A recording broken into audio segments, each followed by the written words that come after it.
Quelle vision ont les Chinois de l'Europe? Comment nous perçoivent-ils?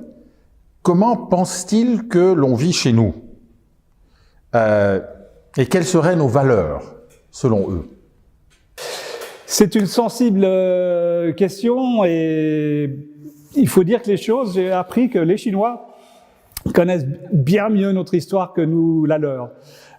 Ils sont de nature vraiment curieuse et ils aiment bien apprendre. Ils aiment bien apprendre aussi des erreurs des autres. Et on en a commis beaucoup, eux aussi. Et l'Europe intéresse beaucoup la Chine et on dit effectivement que l'Europe, celui qui commerce avec l'Europe, contrôle le monde. Ils le savent très bien, les autres puissances également le savent.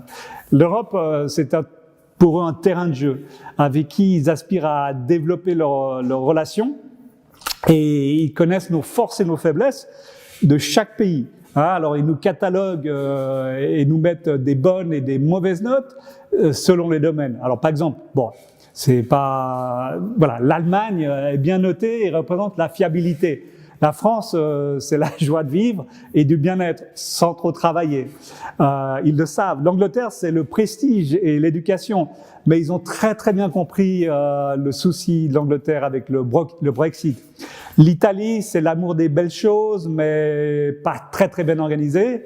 Et la Suisse, dans tout cela, ils savent que c'est un tout petit pays, bien géré. Ils ne connaissent pas vraiment notre système de gouvernance. Ils savent que c'est un havre de paix, que nous sommes neutres, que la nature est belle.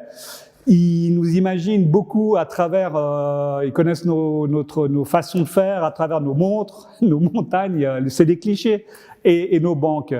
Et je dirais pour les Chinois, la Suisse c'est un petit Disneyland, sympathique, mais pas accessible à part pour aller en vacances, mais pas pour s'y installer.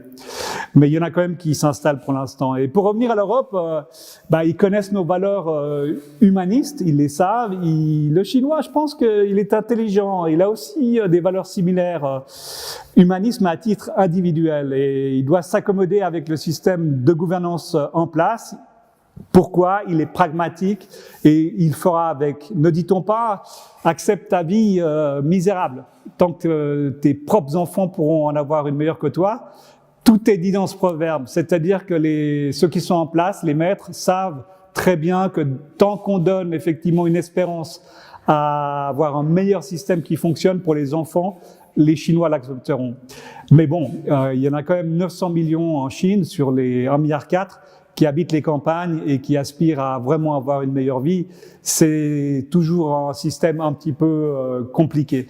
Alors, la Chine, c'est quand même un système harmonieux. C'est-à-dire que les systèmes fonctionnent sans trop de friction. Il y a des gagnants, il y a des perdants. C'est ce qu'ils aspirent. Mais ils s'arrangent beaucoup avec la vérité. Et on dit chez nous, la vérité n'est pas toujours bonne à dire. Mais on va dire qu'en Chine, on s'arrange avec la vérité, c'est ce qui crée un peu l'harmonie. Donc en évitant si possible de blesser l'autre, ça c'est dans la culture chinoise, très important.